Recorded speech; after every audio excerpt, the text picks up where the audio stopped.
Welcome to Ear Biscuits, I'm Link. And I'm Rhett. This week at the round table of dim lighting, we once again have Kevin, who we have commissioned with a K, really, commissioned with a C. He's gone out into the world. It's Kevin that starts with a K. Yeah, right. You ever seen Kevin spell with a C?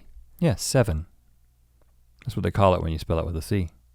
There's probably, there's a dude out there, Kevin with a C. Kevin with a C at the end. At the end? Kevin's. Kevin's. How can I convince you that That's my name not a bad name. It's Vince and Kevin put together. Kevin's. Sounds like convince. So I'm not convinced. No, it's Kevin's.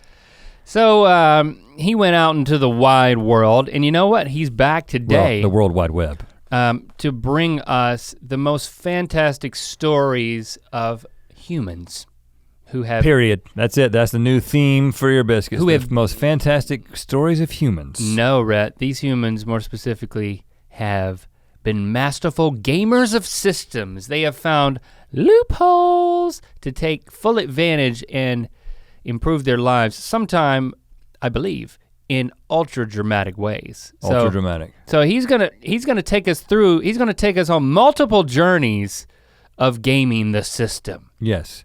It's a good conversation. It inspired me, raises some moral questions. You're gonna love it. Now we wanna let you know that this Saturday, June 24th, we are going to be on the main stage, the arena stage at VidCon. So if you're going, you should be there and you should see us because we're gonna record the 100th Ear Biscuit live on the stage. And if you can't be there, just wait, we'll give it to you. It'll come straight to your ears. Yeah, so this isn't we are doing some other things at VidCon, but that you have to, I don't know, there's other ways to get into those things. You probably already know whether or not you're attending them. But this is one that everyone can go to. So come to that, 11 a.m. Unless you're not at VidCon, then you can't come to it. Yeah. And then you'll listen to it later, that's all I'm saying. Yeah, you can get access to it. But first, in talking about gaming systems. We actually use the term a lot when we've talked about our job over the year. To clarify, gaming the system, not gaming systems. Yeah. Really, because that's like consoles. That's true. Which we know very little about. But we talk about them all the time. Yeah. I mean, we've been around through a lot of them. Yeah. Atari, Sega. We were there for Atari, right? I was there for Atari. The Nintendo. We've been there for a lot of Genesis.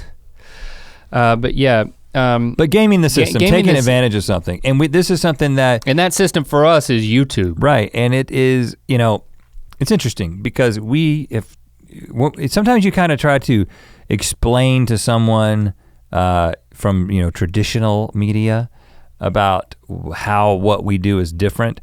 And the way that I've explained it, just one aspect of it, I'd be like, it's like, a person who makes a movie. When Wes Anderson, I assume, when Wes Anderson makes a movie, I'm assuming that he spends a good amount of time thinking about the poster, or what's gonna go on the poster. Maybe, he may not think about it at all. I would not be surprised if he didn't. But beyond that, or anything else beyond marketing, but if you go back 15 years, 10 years, when Blockbuster Video existed, and you went into the physical store and you made decisions about what DVD you were gonna pick up, and it's based on the DVD cover. He probably gave input into It's like a director being almost as concerned about the content of the movie, almost as concerned about the DVD cover as they are the content of the movie, because that's the decision point. So I'm making the point that we think about thumbnail. You're making an analogy to the thumbnail. But before we get back to thumbnails, I'll add to that. But what Wes Anderson doesn't do is he doesn't start thinking about what theaters are gonna show this, and then when people exit the theater, how are they gonna be able to give feedback? Is there is there a way that they can like give their feedback in a comment box? And what can I do with my movie in the way that I put it out there that would get more people to talk about it or care about it? I can come on the screen at the end of the movie. Wes Anderson has never said. Thanks for watching my movie. If you would like to watch more of my movies, you can go to the local Blockbuster and click on pick. That's the way we think about things. Well, it's not just how we think about things. We think about what we're creating, but then we also have to think about the system within which it's being distributed, because because I mean, the system distributes it, but it only distributes as well as you can work the system. Right. So you can't just be an artist, but you also have to be, it feels like being an engineer, like studying and deciphering how YouTube works. It's also being a salesman of your own product. Oh, yeah, yep. Right, which we have to do. And I think that— So there's the marketing, there's the functionality. And I think for two reasons I don't like it. Number one, it feels icky to have to convince people, when you say like, comment, and subscribe or whatever, it feels a little icky because you're having to say, I'm telling you to like something that you could otherwise just make a decision whether or not you like it, right? So that feels a little bit weird. But yet, we've gotten to a place where we say at every single episode of Good Mythical Morning, thank you for liking, commenting, and subscribing. You know what time it is. But yeah, we'll get back to how we apply it, but the second reason I don't like it is because it requires an unexpectedly high amount of energy and thought that goes into how you're thinking about packaging the videos that we create, as opposed to spending all that time on just thinking about the videos that we create. Right. You're having to think about all the everything else that is not the thing. Yeah, it's things everything around it. How do you get the thing? What do you do with the thing? What makes you decide to click on the thing? Because to be clear, I mean, liking and commenting on a video feeds in ways that we've only guessed over the years, and it's changed month by month, how the algorithm, how the machine of YouTube inhumanely discriminates. Inhumanely? Yeah, there's no human, if there's no— I'm not sure if that's the correct use of the term, but I think I understand what you mean. Inhumanly? Inhumanly? Yeah, unhumanly serves up my video, your video, our video, or somebody else's videos.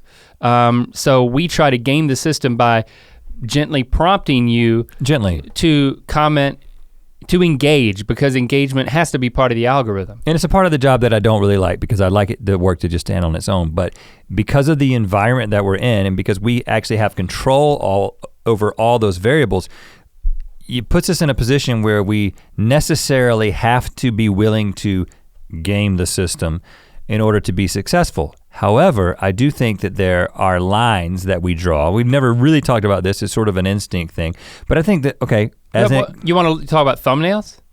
Yeah, so this the sort of the first ever way that you could game the system is back before you could upload custom thumbnails, and it would, YouTube would just take— It would give you three options, and one of them was right in the middle of the video, like the center frame. Yeah, people figured that out, where the frames were, at least the middle one. And so people would come up with a really great thumbnail that may or may not have been representative of the video that you were clicking on, and they would insert a flash frame in there that almost subliminally would come up and you would barely see it, but then they could select that frame and then use that to sell the video. And they'd be really mad when it got off by a frame.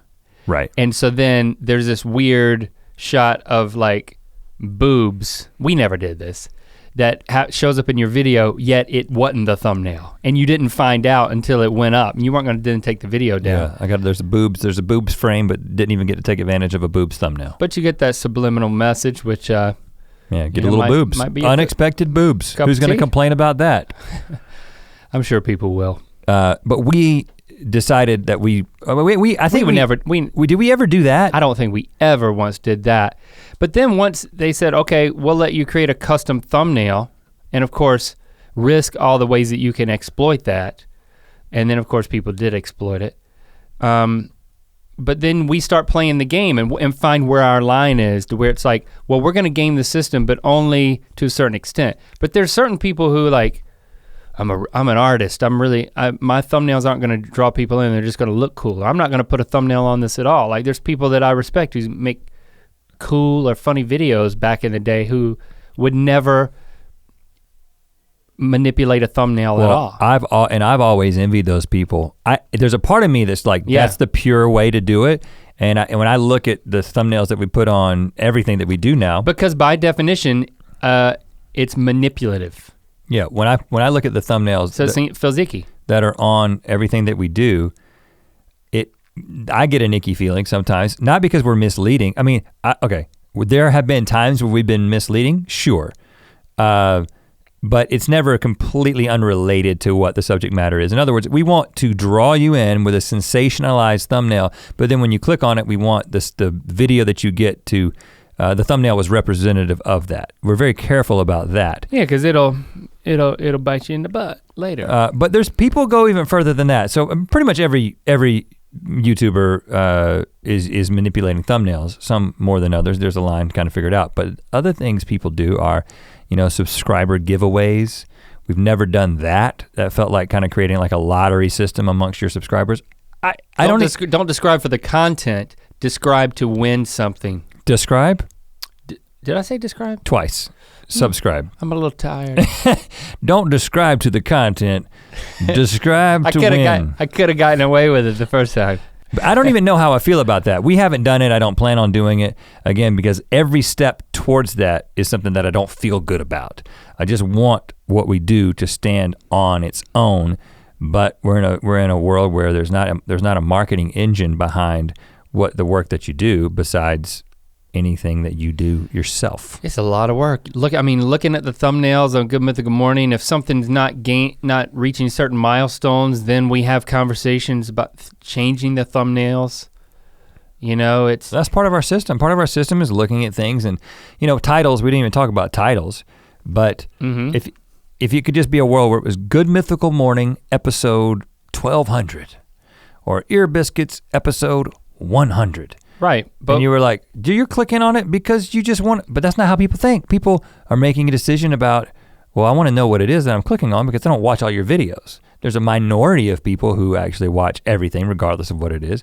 And then the vast majority of people make a decision every single day to say, I'm going to click on this video and I have to be compelled to do it. Yeah, as opposed to other videos because it's in a sea of other choices that they're constantly making.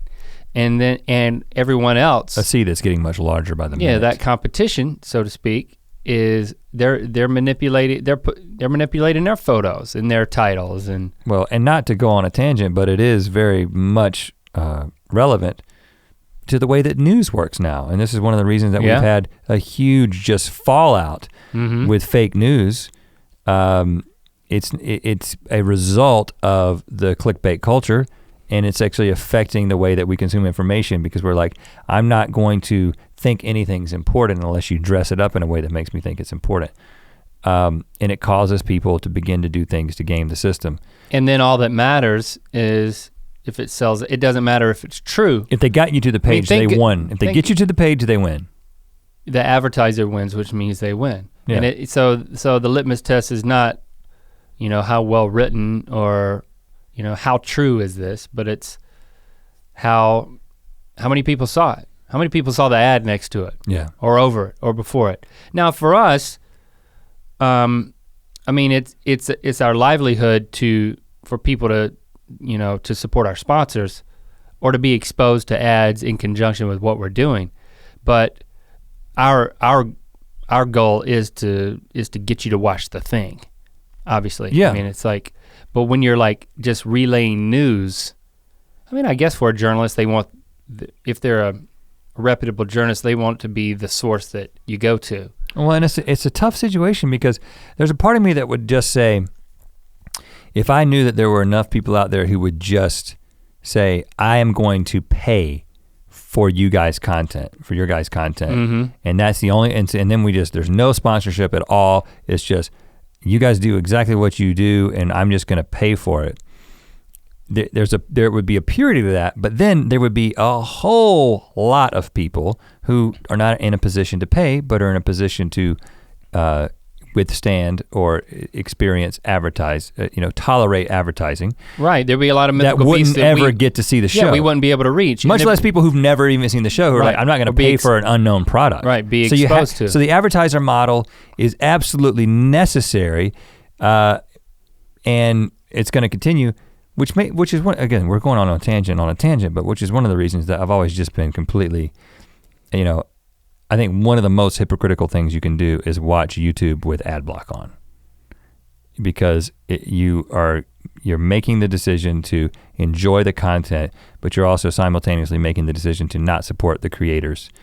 And maybe if you've got ad block on and then you pay people's Patreon if they have those things, but I think for it to be a pure decision, you would have to have ad block on and only watch people who you are then supporting through some sort of other means, which in our case, we don't have that means for support.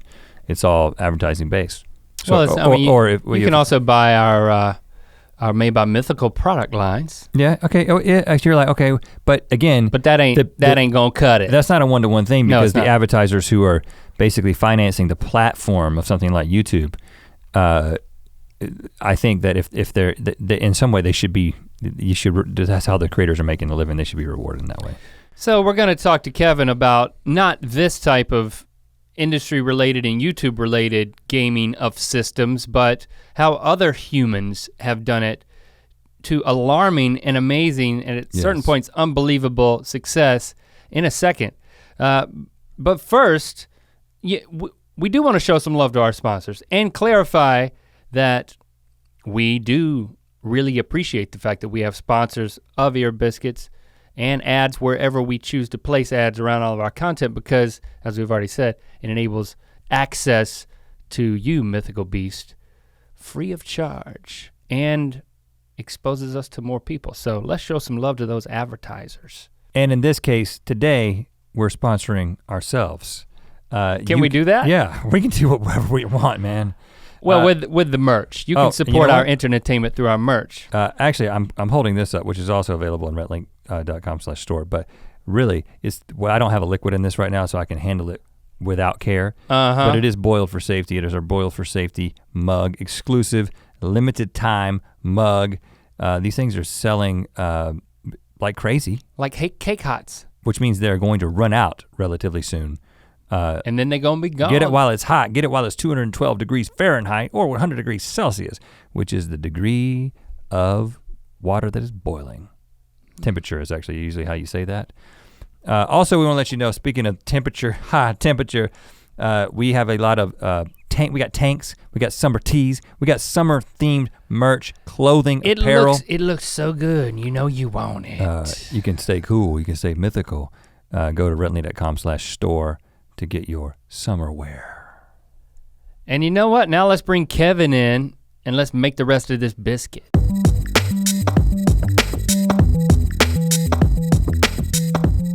Kevin, you're back. Hi guys, I'm back. Don't act surprised, we asked him to come back. No, you know what I did? After we commissioned him for a second trip around the world to collect information. Right. Because that's how this works.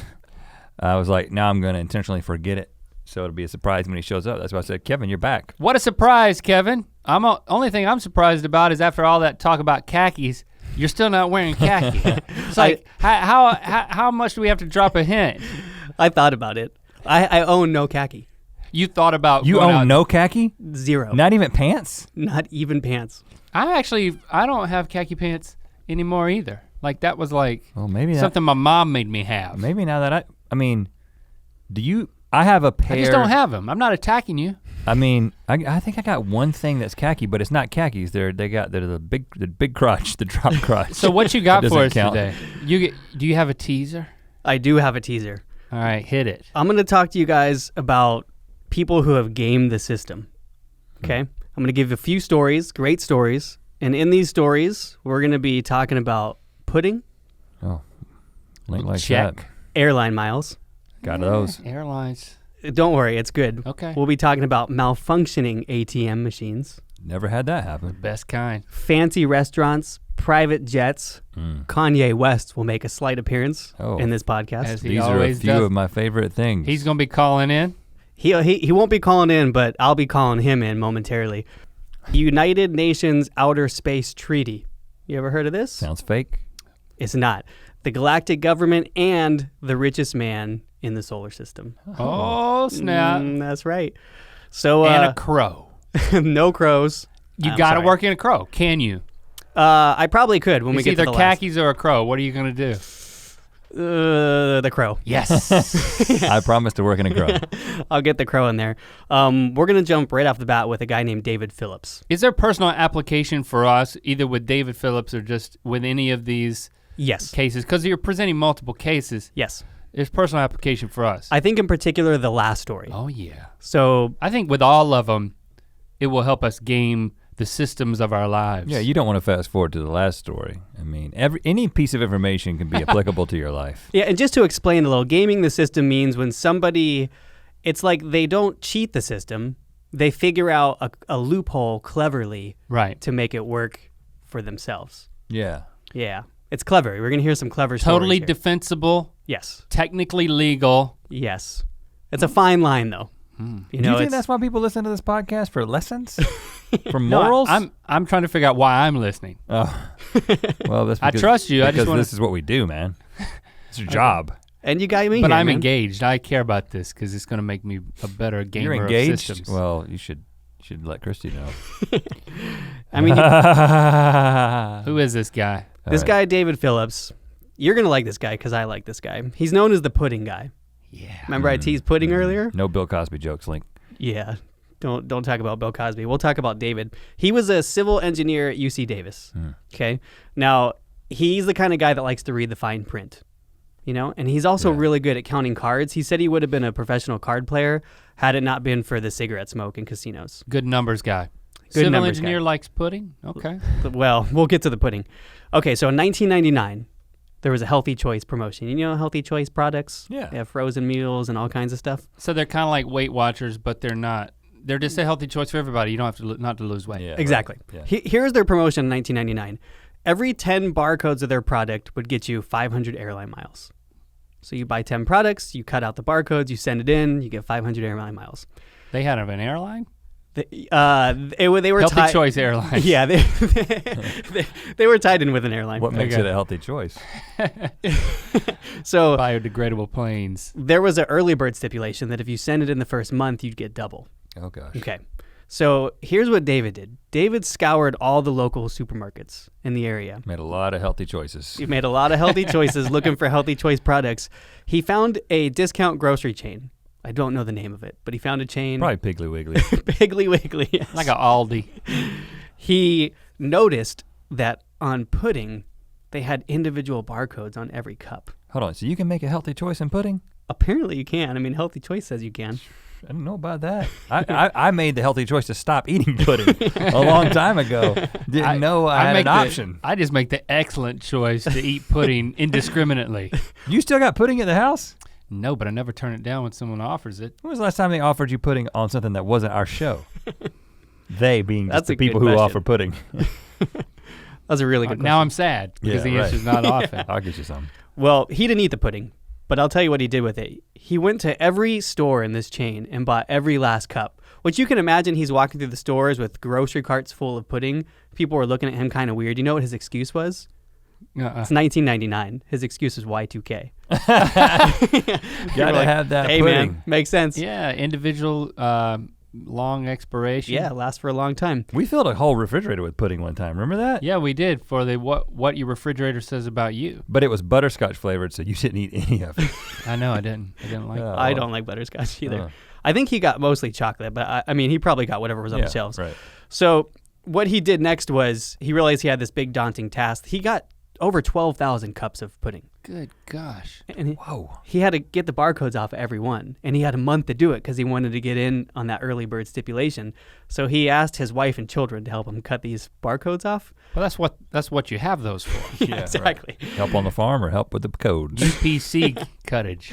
So he realized early in that it was going to take them a lot longer than a month to get this done. So cleverly, David went to a Salvation Army, a local one, and he asked the people there. He said, "I've got all this pudding. If you donate volunteers to cut off all the barcodes, I'll give you all the pudding." And they did it. And here's the cool They thing: did it? They did it. They said, "Sure, we'll do it. We'll take the pudding." They got people to help them do it. But when you cut the barcode off, I thought it exposed the pudding. No, it's on the thing that holds them all together. Yeah. It's on the cardboard that holds the pudding together. It's not on the pudding cups. Wow, then that's They're not for individual resale. That's Right. weird that there would be 6 UPCs on one of those then and not the individual container. But Hey man, it's it is what it is. a Piggly Wiggly, you know. So Salvation Army got involved. So then he was able to, because it was a big donation, he was able to write that off on his taxes at the end of the year. So he got $800 back for making this choice. It's another loophole. He spent $3,000 on the pudding. So in reality, $2,200 on the pudding. Okay. Doesn't seem like a lot, but he was able to get it done in the month, send it in, and he also had some cans of soup. Like he did this before the pudding, before he got in on the good game, and they were like 90 cents a can. So all in all, he sent in all of his barcodes and got back 1,280,000 frequent flyer miles from doing this. 1 million. 1 million. This was almost 3 million. Yes. They said in dollar value, it's about at the time, I guess, $150,000. $150,000. Yeah. $150,000. So after he did this, it automatically gave him lifelong access to the it was American Airlines. Yes. American Airlines Advantage Gold Club, I guess is what it's called. Because if you get like 1 million miles or whatever, you automatically become. He was a high roller, man. High roller, all kinds of perks for life for him and his family when they traveled. He got into that door that you don't notice at the airport until your the friend. cockpit door? Your friend not to the plane. In the airport. Yeah, it's like the one at Disneyland. The secret access to the lounge door that you don't notice until your friend tells you, if you get this credit card along with me, we can go into these together. And then he spends the next 20 minutes about me. trying to talk me into getting the card along with him so we can cavort in these like crystal encased Well, they're not that nice. Lounges. I've been in there.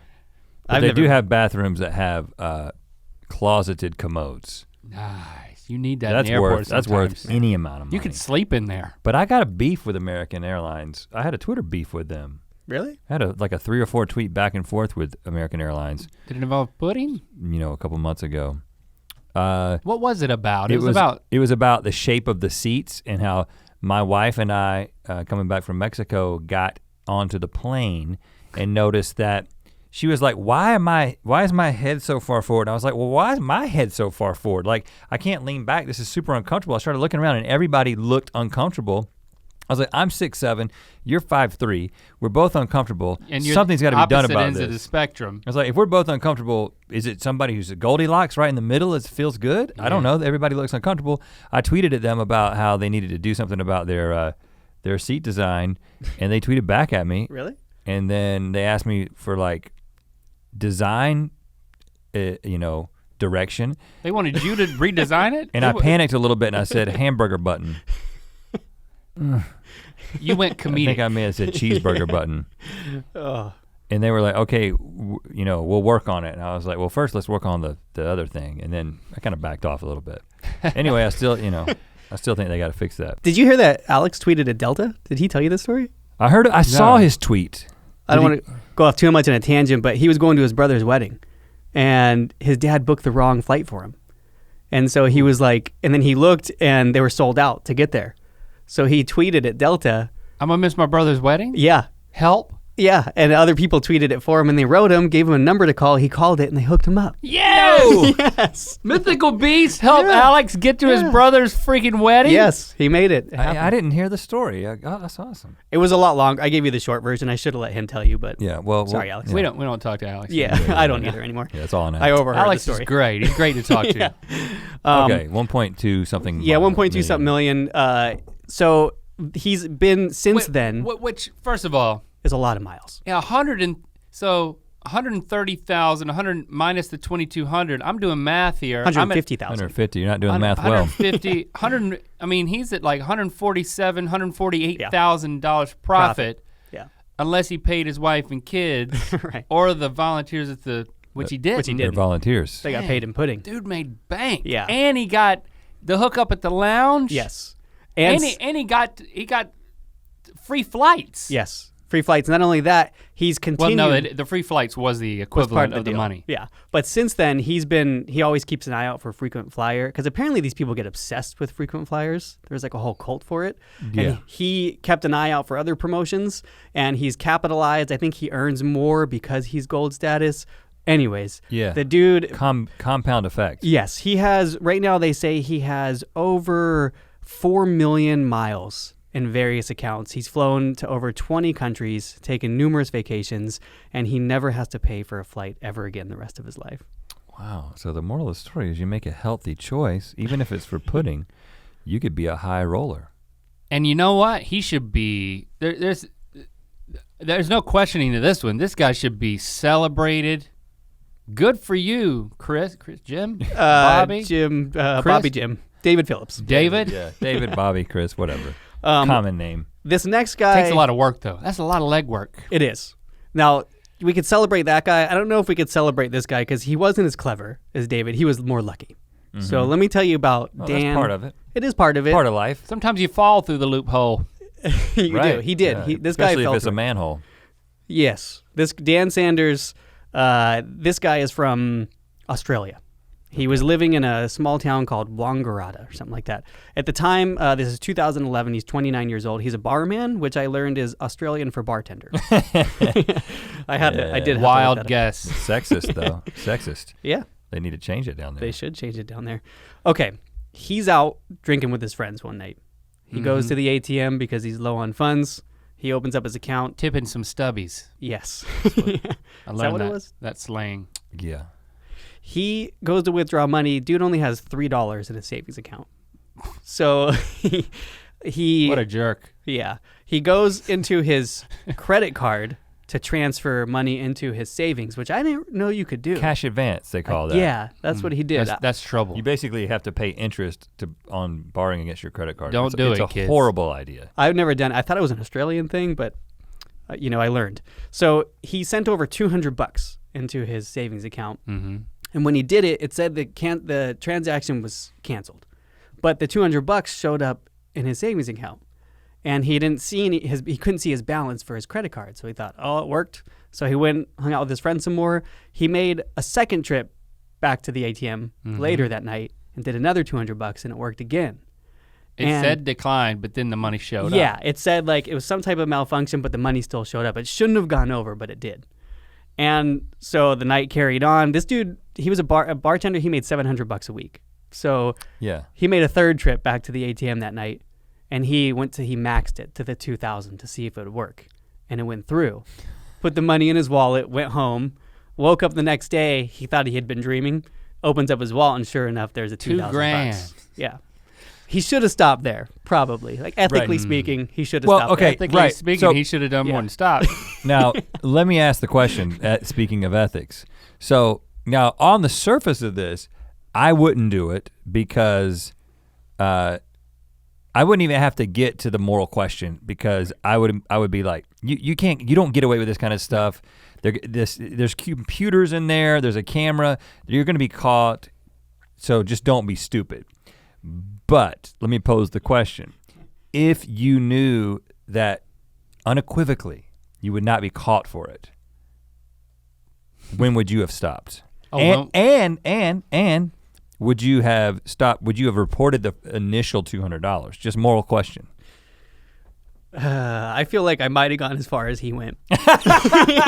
Really? Yeah, maybe, man. I mean, what's my Jean Valjean situation? I mean, am I? You're a man that has $3 in I'm his a man savings that's got account. $3 in my savings account. Yeah. Yes. But I'm yucking it up with my buddies for the brewskis. I don't. But I'm judging him now. But I am him, so I'm judging myself. Yeah, you got to be him to be in this situation. He's down and out, man. $3. All he needs is a little time with his friends, a little more time.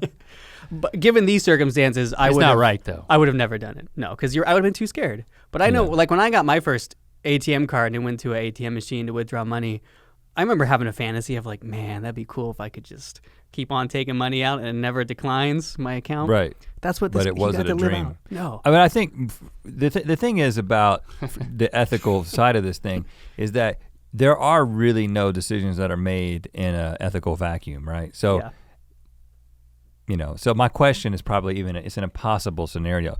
But the question you posed is the answer I gave in Buddy System, which I can't quite remember, which is something like, just because somebody doesn't see you does it, just can't say it. Just because somebody didn't see you do it doesn't mean that it's okay that you did it. Yeah, that's called integrity. Is it? It's called integrity, Link. It's called integrity. But I'm saying that don't trap me with a hypothetical. Pure integrity is actually an impossible situation because really you're always dealing in a world of real consequences. Right, point taken. So just steal the money. Well, that's what Rhett's saying. Let me tell you what this guy did. because this guy had some fun. Oh So my goodness, he maxed it out. He had $2,500. yeah, he was sitting pretty. He kept going back. Okay, so after a first week, Oh, maybe a little longer, he got $20,000 in his account. was it his account or was it a particular ATM that was? It was screwing up? a big ATM out there. I think they call them NAB. So I they- think is but it, the- but but- it's a big one out there. But not a Any physical of them. location. No. All of Any them. of them, anywhere he went, as long as they had this ATM, which took his card, it was a malfunction. And it in couldn't be the machine. only person that was benefiting from this. Right. If other people could have done it too, but Yeah. he was the one that figured it out accidentally. The only one. The only one. Okay, so what he did then next was he started gambling, right? As you would do. Might as well. He's already made a lot of good decisions. Well, he's already been real lucky. Yeah, right. But You here's know, the if thing: you're lucky a little, you get lucky more. Yeah. he was gambling. They have a gambling system there. It's like a machine you can gamble on horses, and he was doing it in his own bar. So, and he was doing it in amounts of money that people around in this small town. Red flags. Yes, red flags were going up. So he got fired from his job. And I think it was because they thought he was into something shady and they were worried about causing some trouble at their establishment. So they let him go. His girlfriend caught wind of this and she dumped him via text message. Now, I think His it was luck a is moral turning. thing. His luck is turning. So he says, as this is all happening now, he's out of a job and out of a girlfriend. He wrote, on one hand, you've lost your girlfriend, lost your job. But on the other hand, hey, you've got unlimited funds. Let's smash it up for a bit. Let's sort things out. This is what he says. Let's sort perspective. things out. So he continues his withdrawals Now, every day. if you told me that he literally started smashing things up, I'd believe you at this point with this guy. Well, I'll tell But you I what think he it did. was a euphemism. He started going to all the fanciest restaurants he can go to. Alone. No, he was going with escorts. Okay. Escorts. Yep. Can't go alone. Can't go alone. Need to be Right. escorted. Yeah, you gotta be safe. You gotta be safe. You gotta be safe. That's what escorts are, kids. Yes, he was going places in private jets on vacation. Oh, gosh. He was Him and that pudding guy. him and that pudding guy in the fanciest hotel rooms he could buy. He said, this is a quote just to kind of give you an idea where he was at. I've never felt more alive than when I was charging on my credit card.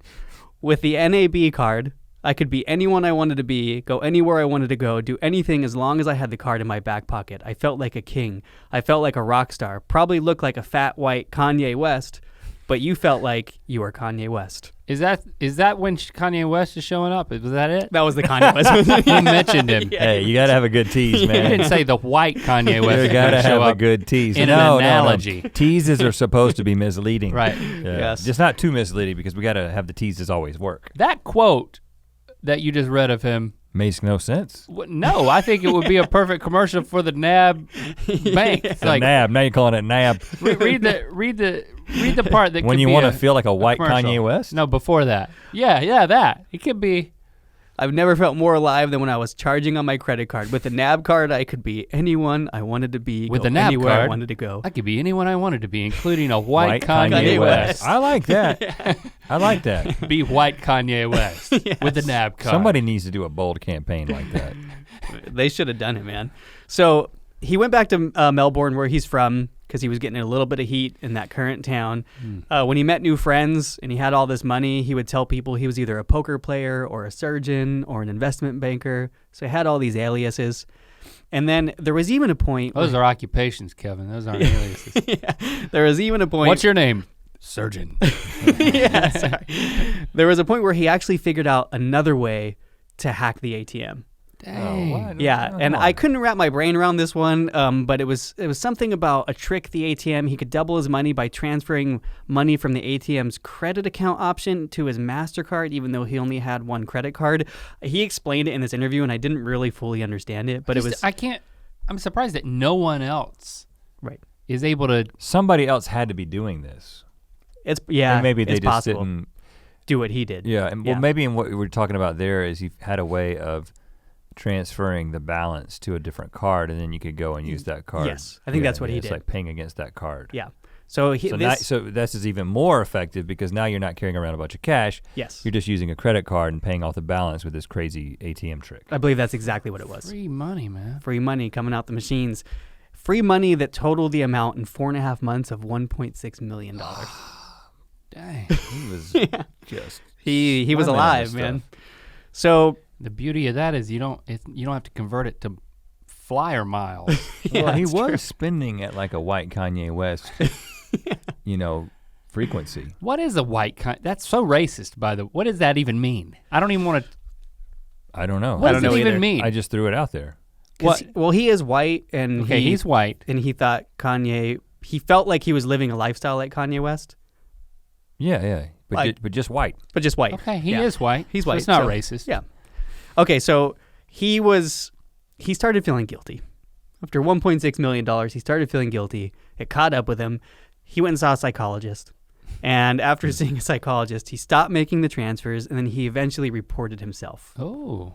So his conscience caught up with him. The bank told him that the police there was an investigation going on. It took 3.5 years before they finally charged him, but they did charge him. So for 3.5 years. So they knew something was going on because Yeah. they keep track and They they do. know we're losing. We've lost $1.6 million somehow. Okay. Took him 3.5 years to figure it out, but they did. He got sentenced to, there was 111 offenses relating to fraud and theft, sentenced to 1 year in prison. And when he got out, he had 18 months of community service, and then he had to pay back $250,000 compensation to the bank. Man, so he stole $1 million. He only did. went to jail for prison for a year, and Yeah. then He said, Well, it is okay. In his defense, this is the kind of thing that he did not go to the ATM saying, "I'm going to scam this ATM." right. It was an error on the part of the bank that led to an opportunity that he then took advantage of. mm-hmm. So I could see how the sentence would be somewhat lenient. You Yeah. know, it's not like stealing $1.6 million premeditated. It's like somebody, leaves a French fry behind. $1 million French fry. $1 million French fry, and you're like, I'm hungry. I mean, it's like if you go to a store and you give them a large bill and they give you back a whole lot more money than you ever paid. They give you the change. That's wrong. happened to me, and I have always given it back. But It's hard. I have gotten the Yeah. extra cheeseburger. I've gotten like Oh, yeah. I've gotten like an extra cheeseburger in my combo.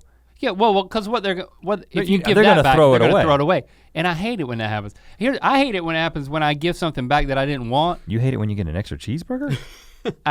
Let me finish. The thing that I hate is when I give something back that I don't even like, and then I see him throw that in the trash can. I was like, man, I probably could have liked part of it. Give me the thing that I like, that I meant to order, but also let me keep the thing I didn't order. Yeah. So I can eat the parts of it that I bet I could Like when you say I didn't order the mashed potatoes, but they're there. Yeah. And then they take your, especially when they take your whole plate that has your. No, don't take my whole plate, man. Just let me eat these taters that I didn't order, but give me the thing I Yeah, what are you ordered. gonna do with these taters? Give me some free taters for your error. Well, the last thing this guy said that I read about him was it was never about the actual money. It was just about the journey. I believe that. I kind of believe it too. He just wanted the thrill. He just wanted the thrill. It was about the money too. Yeah, I Yeah. think it's about the money based on the way you spent it. Okay, now I got two more for you. And I really want to get to the last one, but Yeah. I'm going to give you this third one here. It's a little bit shorter, but I think you'll like this one. Yeah, don't hold back. I'm not going to hold back. So this is a guy named Brian Bauman, and he's the owner of a bar called The Rock. This is in Maplewood, Minnesota. And back in 2000s, The Rock is a hard rock, heavy metal bar. That's great. I Sounds love like it. my I kind of love it. place. Yeah. So in A lot of 2000s, leather and black t-shirts. loud music and leather pants, black fried t-shirts. food. Yeah. So in 2007, 2008, Minnesota introduced a new state ban on smoking in restaurants and other night spots. I think a lot of states did this. Yeah, that started. What year did you say? 2007? Oh. Yeah, right. Yeah. It was earlier in North Carolina, Was it? which is surprising. Don't you think? I don't know the date, honestly. I don't know, but I mean, 10 years ago, that feels right to me. I don't know. Yeah. So he had to have all of his customers stop smoking, and it resulted in a 30% decline in revenue for him. So it's Yeah. bad business for him. Right. Good health, but bad business. So he read the fine print, just like our first fellow. And in the ban, there was one rare exception to smoking indoors, and it was smoking in theatrical productions was allowed. Right, because you indoors. got to have your actors smoke. Yeah. If you're on stage and you're playing a smoker got to smoke, yo. Yes, exactly. So what Brian did What? was He made a what? he created theater night. at the bar. Every night's theater night. Okay, so y'all acting, right? Everybody's acting. Everybody, what That's what exactly what it was. He literally called his patrons actors on theater night. They're acting like they're in a in a metal bar. Yes, but they were playing themselves before October 1st, which is when the band took place back then. So he said, They didn't even have to act like somebody different. No, you got to be yourself. His play was called Before the Band. That's what the production was called. And it never stopped. It never stopped. It was an ongoing production. Hey, listen, I got to give this guy some credit. Right? I got to give this guy some credit. Because first of all, I'll just come out and say, I don't know what I think about the smoking ban. Just from a political, from a legal standpoint. What do you think about smoking? Oh, I think smoking is stupid. Okay. You're not necessarily stupid if you smoke, but I think the choice to smoke is a stupid choice. Obviously, you shouldn't smoke. I don't smoke. I don't promote smoking. Right. But if somebody who owns a restaurant says, at my restaurant, I'm gonna make the choice that if you want to come in here and smoke, then shouldn't that restaurant owner have the ability to make that choice? Because then if I don't like smoking like most people, then I just don't go to that restaurant.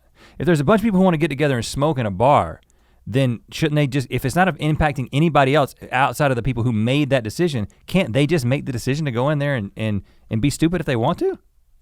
Do we really need to tell people you can't go to a place where they smoke? Really? I agree with you on this one. I think there is an element of protecting the public if you have a place that's not 100% smoking. Like they had like non-smoking sections, and then the public was endangered through secondhand smoke. So that's what. Right. Well, the public should just make the decision to not go to that restaurant, and then people will be like, okay, more people want me to not offer smoking, but shouldn't there be some enclaves where people who really insist on smoking can go and smoke? I mean, it's gonna be the minority. It's gonna be just a few, right? Well, it started a trend, and there was like 30 other bars that did this. Right. Yes. But I'm just to put a capper on this, it's just not that. My response is, well, the analogy is like how Chipotle treats their chickens and their porks and their pigs. No, I don't, okay. Then there'd be more restaurants that are making things in like a humane way if that's what you care about, or in a way that's better for you. It's like, well, the market forces they're not that effective. I'm just saying, I believe across the board, the best way to combat problems is with truth. And the truth is, smoking is bad for you, causes lung cancer, it increases all kinds of illnesses. It's horrible for you. You shouldn't do it. That means putting a cigarette warning, like one of those horrible cigarette warnings that covers the whole door to every smoking bar. A cigarette warning. Sure, that's fine. Yeah. But you can also go in there and know, oh, it smells like smoking here. I'm leaving because I don't believe in smoking and I don't support places that smoke. I'm just saying. Where do you put the truth? You got to put it on the product. Let the people make the decision. Well, It was good business for him because it brought his revenue back up. The thing I like about what he did was that it was creative and it was fun. Yes. And everyone's acting like, hey, guess who I am today? I'm me from a few months ago. Yeah, exactly. They had like a curtain on the front door that said like stage door entrance, and they had a thing that said props, and underneath the props was ashtrays. And so it spread around, a bunch of bars did it, became a pretty popular thing, but the state cracked down on it, and they said that you can't exploit this loophole, we'll fine you for $10,000 if you're doing this. They kept on anyways, but then as soon as a few of the bar owners had to go to court and they'd lose, pretty much it shut everybody down. So because the other thing I'll say is, if that's the law, which it was, then this obviously is not sustainable. Yeah. This is obviously not consistent with the spirit of the law, which is people not smoking inside of restaurants. And we can't just say it's a play, because then I could be like, well, it's illegal to murder people, but you know what? You can murder people in movies. Yeah. You know. Yeah. Yeah, I don't want to go to a bar where I could die. Yeah. Well, sadly, that bar went out of business. The bar died. that was the end for The Rock. Yeah. And many bars like it. Yeah. Now those people are just staying at home listening to heavy metal music. That's right. Smoking. Saving money. Yeah. Okay, now we're gonna go on to the last and my favorite story. This is about a man named Dennis Hope who claims to be the richest man in the solar system. He's also known as the Moon Man. You guys are going to love this. I had to check so many times. Is this really real? So many times. I couldn't believe it. You went to Snopes? I went to Snopes. I went everywhere, man. The richest man in the universe? The richest man in the solar system. The solar system is still pretty big. It is big, and here's why. Okay, as far as he's concerned, Dennis Hope, he owns most of it. Okay. And they explain why. In the early 1980s, Dennis was unemployed for about a year, and he thought he'd be a good property owner, and he'd make a good living in real estate. Mm-hmm. So he looked out his window, and he saw what looked like a pretty big piece of property that nobody owned, which was the moon. The moon. Yes. So you know what? A lot of real estate up there. A lot of opportunity. He remembered he had taken a political science course in college back That's in all his it college takes. days. That's Okay? all You it take took. one, you think you know everything. He remembered that. Remember, I mentioned to you guys the United Nations Outer Space Treaty. Mm-hmm. So this is a 1967 treaty that said no country could own the moon, but it said nothing about individuals. So he Ooh, thought, loophole. there's my loophole. So he jumped in that loophole. He wrote a letter to the United Nations saying the moon was his. He didn't even ask for permission. He declared it. He declared the moon his, and he asked them, the government, To send him a plaque. pretty much. He said, you need to provide me with a legal reason why an individual could not claim ownership of the moon, and he never heard back. That was all he needed. Yeah. I'm with him on this. Here's his quote. I sent the United Nations a declaration of ownership detailing my intent to subdivide and sell the moon and have never heard back. He's going to make subdivisions up there. He is going to. He did, man. Lunar Estates. You're actually not far off. There's a loophole in the treaty. It does not apply to individuals, so he started a business called the Lunar Embassy. Yes. I have to show you this website, man. He is the CEO. Lunar Embassy. He's the CEO, which is not Chief Executive Officer. It's the Celestial Executive Officer. Yeah, of course it The is. president of the galactic government, a.k.a. the head cheese of the Lunar Embassy.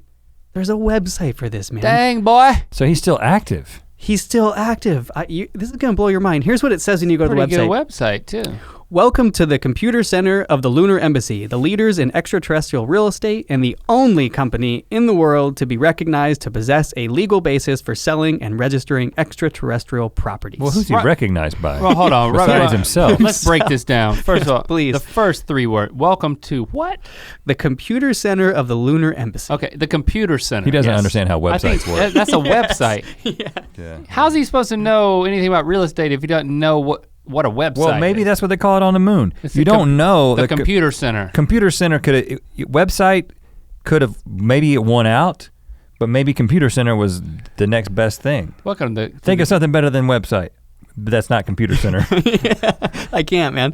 and internet. Internet spot. Yeah. Computer center, man. It gets better, guys. If you are looking for an extraterrestrial property, you have come to the right place. This really is the cheapest real estate in the universe. And if you think this must be a really good joke, please know that it is not. For more info, go It's to a the really What's It All About bad joke. section. He sells it by the acre? What does he do? He sells it. There's a buy section on this. Right here, buy now. He has moon property, Mars property, Venus property. He's got Mercury property. He's got, So he moved on to every planet in the solar system. yes. Now, does he say he owns all of it and he's subdividing it, or does he give a little for the scientists? He does actually. Yeah, he for does him. give a little. Yeah. Yeah, he And has for the computer spaces set aside just for them. But- Scientist centers. Yes. And okay. Set aside just for those guys. What's the price? Okay, so today's price is $24.99 for an acre. Holy crap. That sounds cheap. This is like getting in on the freaking Ground old floor. There West, is. man. Like this is like going into Texas like 200 years ago and buying 10,000 acres and then being a baron. We could be barons right now. It's pretty barren. I wonder if anyone has given this guy money. Yeah, I mean, what's this guy's revenue? I'm about to blow you guys' minds here in a second. You know what? Listen, okay. This dude has created an opportunity for stupid people to give him money. That is what they call businessman. Yes. You know, that's just another way to say business. To date, and this is I think this article I read is a little bit old, so it's probably more than this. He sold more than 600 million acres of land. Yes. No. Yes. No. Yes. 600 million acres? 600 million acres of land. But you know On who's the buying moon. it? That guy with the ATM card. Yeah, This can't be real. You know who else I'm going to tell you 3 of his customers are former presidents of the United States. George H.W. Bush, Jimmy Carter, and Ronald Reagan. Oh, What? okay. No. This can't. No. How? It's Kevin, real, How man. do you know this is real? I have looked up deep into this guy, and everything I'm finding of him is real. I think they made a documentary on this guy or other people that were related to the moon, and he talks about it. You can see it on his website. There's a ad. You can go to his website, buy an acre, and add it to a cart. You can add an acre of moon to a cart on his website. But how do we know that? Just 'cause there's a cart. So when you went to Snopes, Yeah. what did they say? Snopes comes up with another couple that was trying to do the same thing, similar, but their story wasn't true. This guy's story, everything. You Google this guy, and it comes up on like, let me see, his. Is he the one that said it was 600 million acres? Because that means this guy's one of the richest people in the world. He's got like made over $9 million doing this. Now that sounds somewhat reasonable. Yeah, But not really. But okay. so he's made $9 $9 million? You're right. The 600 million doesn't make sense. Acres. That would be unless it was back to what you said about giving. I mean, he may chunks of it away. He may have given people, which I think is what it was. A different deal. But when you look him up, he comes up on all kinds of articles. U.S. News, Vice did an article, New York Times. Like he's on every mainstream. And article they say you can the find 9 about this million guy's. figure. Yeah, I think it was maybe Vice. I read that from $9 million. This guy's made. What? It's crazy, man. So Where does he live? I'm Which not sure. planet? He's got space on the moon, that's for sure. So he once said that he sold a country-sized plot of land, 2.6 million acres, for $250,000. And he said that the largest property for sale is a continent-sized piece of property, 5 million acres, which costs $13 million. He hasn't sold that yet, or any of those yet. But okay, so if you've got $250,000 to spend, it doesn't mean you're necessarily smart, but it means that you're not real dumb, right? So it's one of those things that like in the future when we're colonizing other planets, well, let's go past that. Once planets are colonized, if you then like I went there to visit and you introduced me to someone who said and what's the guy's name? His name is Dennis Hope. Dennis Hope. He's the guy who owns most of this, sir. No, he's the guy who owns a big plot on a lot of different places. It's not all of it, but I could see how this guy would be able to finagle his way into whenever that does happen in the future, somehow because of these exercises now, it does pay off. But I'm very suspicious that anything's paid off right now. He'll be dead probably. No. There's the cryogenic technology and because that's real as well. Here's the Vice article. So they asked him, how much land have you sold for? He said, well, this is the only job I've had since 1995, which is when I started doing this full time. We've sold 611 million acres of land on the moon, 325 million acres on Mars, and a combined 125 million acres on Venus and Mercury. And he also said— You can't live on Venus and Mercury. I know. I don't know. You can't live any of these places. No, you can't. But I mean, Mars and the moon are slightly better candidates. He thinks he's gonna prove you wrong. He's banking on people, literally, who think they're gonna prove you wrong. But logistically, the way that it will work, right? So countries will claim, and what is the status of the moon right now in terms of? I mean, I know we put an American flag up there. Well, the UN thing applies to that. Everyone agreed in the United Nations that countries can't own it. Yes, and there was a representative. So the world owns it.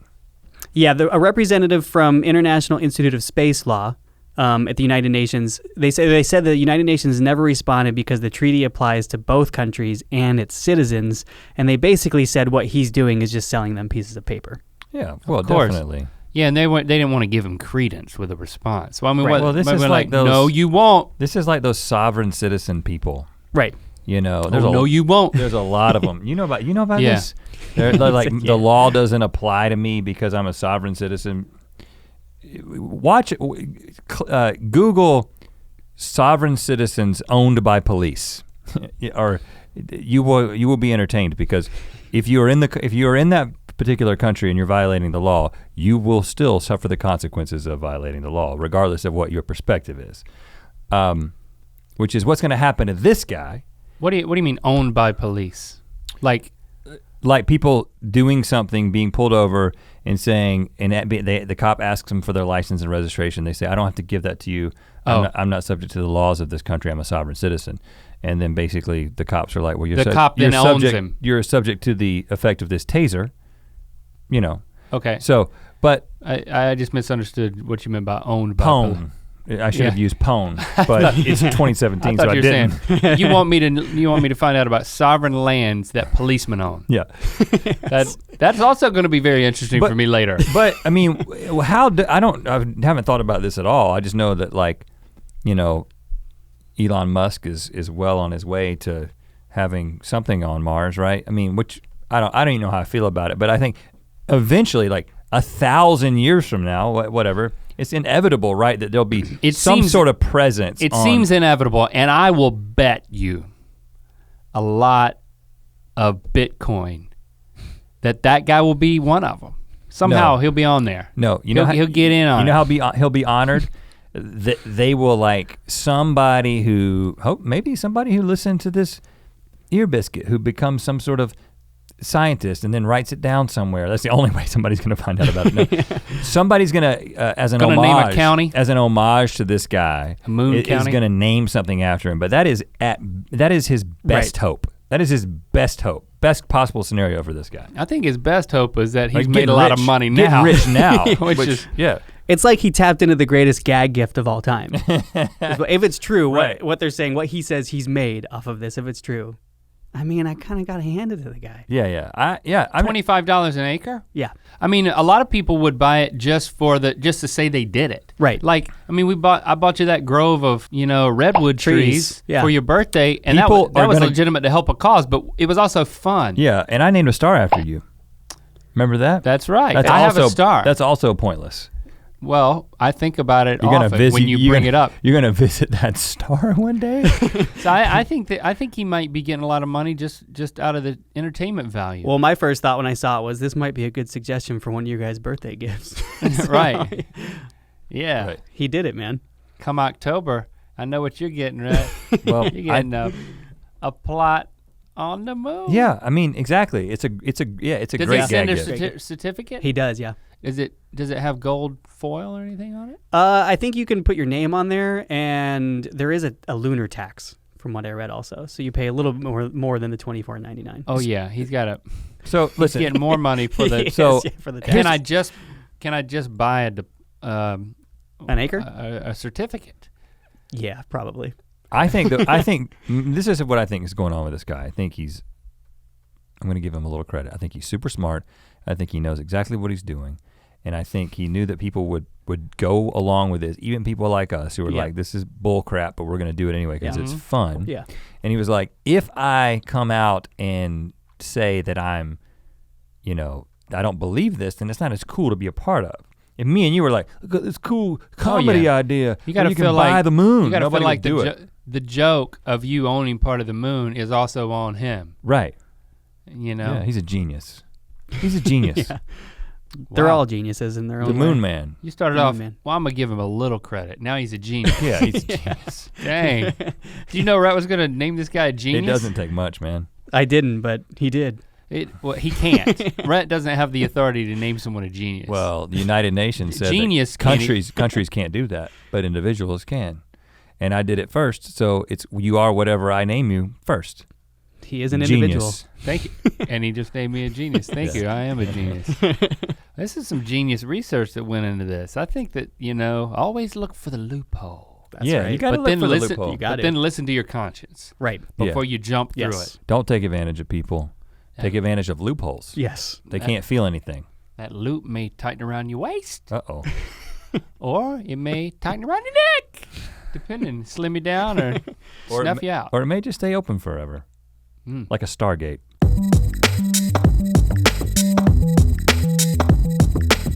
There you have it, our Ear Biscuit. with Kevin about loopholes. We jumped through lots of loopholes, loophole, and then we came out the other side.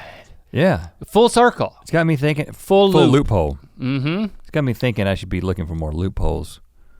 You know, well, you just need to. It takes work. That's the thing. It's like whenever the one that sticks with me the most is the pudding one because you like pudding.